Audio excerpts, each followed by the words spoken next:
Bismillahirrahmanirrahim. Assalamualaikum warahmatullahi wabarakatuh. Alhamdulillahirabbil alamin.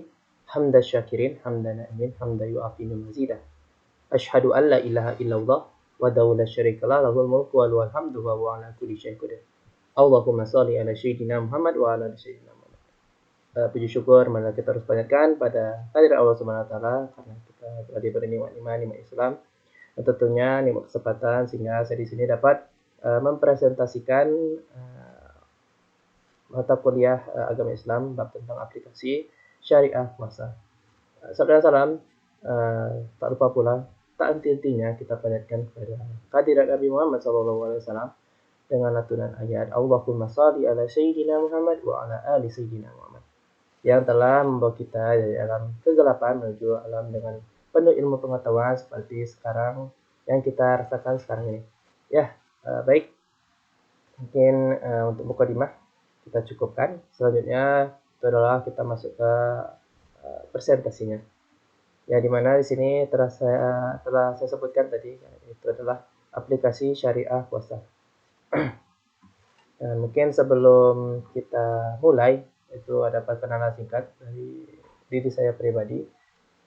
Itu untuk nama saya Akori Abdul Kurniawan, BP 191109-2014, kelas 3 Tril, dengan dosen pengampu mata kuliah agama Islam yaitu Pak Rinaldi. Nah, baik, kita langsung saja masuk ke materinya. Itu pengertian puasa. Puasa menurut bahasa itu berasal dari bahasa Arab yang artinya itu menahan. Dan menurut istilah puasa itu adalah menahan diri dari segala yang membatalkan puasa, yaitu ketika mulai terbit fajar sampai terbenamnya matahari, disertai atau dibarengi dengan niat karena Allah Ta'ala dengan mematuhi syarat dan rukun puasa itu sendiri.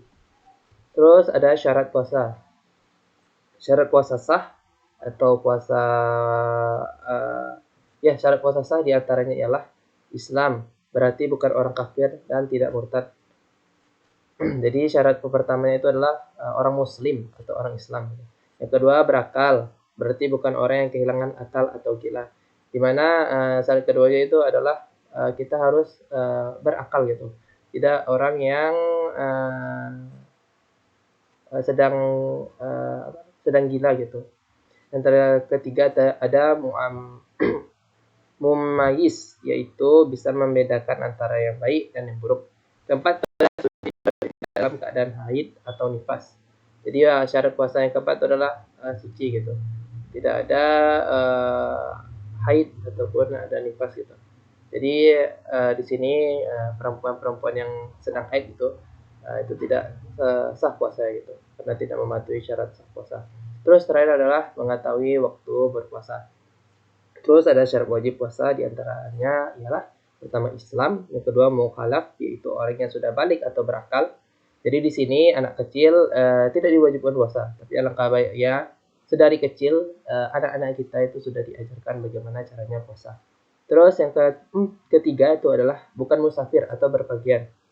Jadi syarat wajib berpuasa itu tidak musafir gitu atau berpergian. Tapi jika lo misalnya masih sanggup untuk berpuasa, bagi musafir itu diperbolehkan. Gitu. Terus terakhir ada mampu untuk melaksanakan puasa sendiri. Misalnya dari yang bersangkutan sedang sakit gitu. Jadi kalau dia tidak mampu itu tidak apa-apa, tidak puasa gitu. Tapi kalau masih mampu itu lebih baik kita puasa.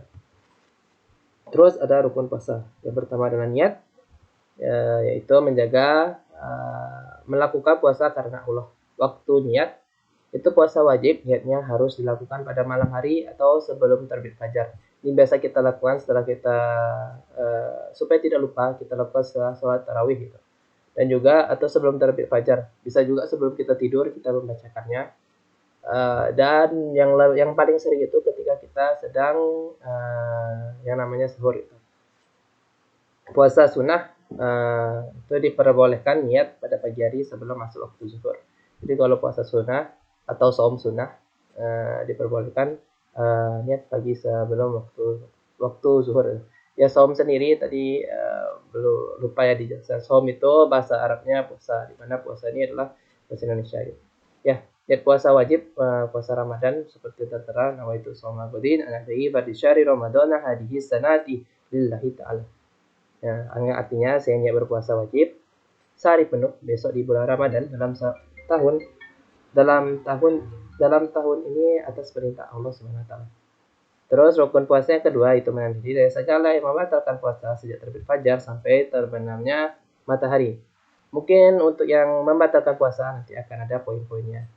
Jadi mungkin untuk rukun puasa ke situ saja. Terus ada sunnah puasa, yaitu pertama makan sahur sesudah tengah malam walaupun sedikit.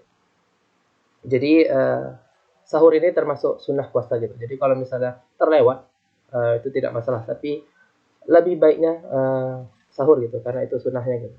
Terus yang kedua ada makan sahur sampai kira-kira beberapa menit sebelum subuh dan menyegerakan berbuka puasa jika telah jelas masuk waktu maghrib. Jadi di sini untuk poin kedua yaitu kita melaksanakan sahur itu di akhir-akhir waktu atau dekat waktu subuh gitu. Dan berbuka puasa itu dicepatkan atau disegerakan, yaitu ketika sudah azan kita langsung berbuka gitu. Terus untuk ketiga itu ada berbuka dengan kurma atau sesuatu yang manis. Jadi sunnah yang terakhir itu dari Nabi Muhammad SAW. Beliau ketika berbuka itu selalu memakan kurma gitu, dan itu adalah sunnah dari beliau gitu. Jadi untuk berbuka kita makan dengan kurma atau dengan sesuatu yang manis. Terus ini tadi sudah saya terangkan juga ya hal-hal yang membatalkan puasa. Ini disampaikan di poin ini. Itu ada yang pertama ada makanan minum dengan sengaja. Ini bukan karena alasan lupa. Terus ada melakukan hubungan suami istri. Terus ketiga keluar mani dengan sengaja. Yang keempat ada muntah dengan sengaja. Kelima ada haid dan nifas. Keenam hilang akal atau sedang orang gila gitu. Terus ketujuh ada murtad yang keluar dari muslim atau keluar dari agama Islam. Terus yang kedelapan ada berniat sengaja akan membatalkan puasa. Yang kesembilan orang yang batal puasa karena hal-hal di atas wajib menggantinya sebanyak hari puasa yang ditinggalkan.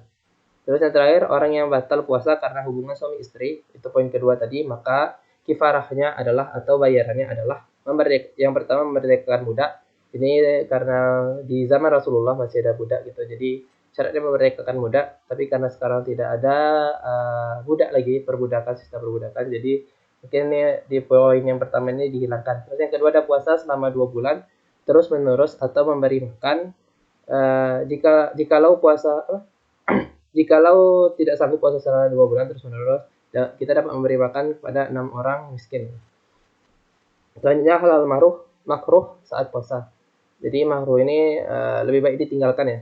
Jadi yang pertama keluar mani tidak sengaja baik karena mimpi atau alasan lain. Terus ada menyiram air ke kepala atau menyelam karena kehausan dan kepanasan. Terus ada memakai celak, pemoles bibir, mata atau obat tetes mata. Terus ada mencium dan bercengkrama dengan istri atau suami.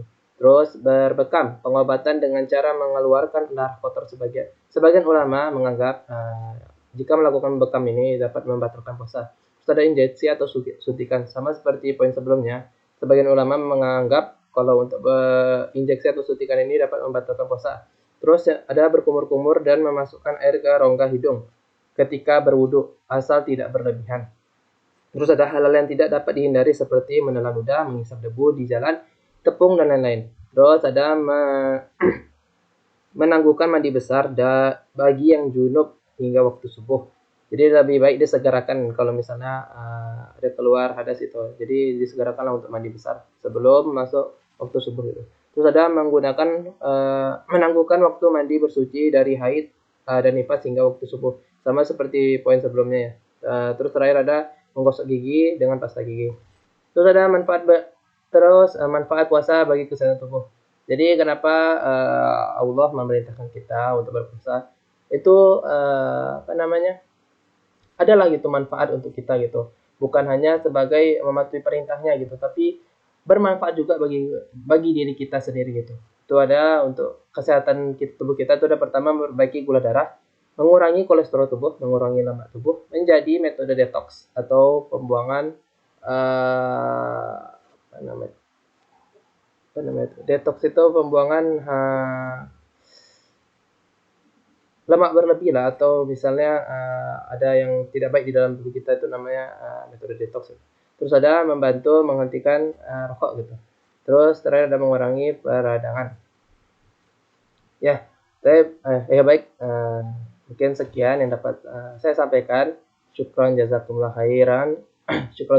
Syukran jazakallah khairan kasiron kepada yang telah menyaksikan dan mendengarkan sampai akhir ini. Mohon maaf jikalau ada kata-kata saya yang kurang pada tepatnya atau kurang berkenan, karena kebenaran itu datangnya dari diri Allah sendiri dan kesalahan itu murni dari diri saya pribadi.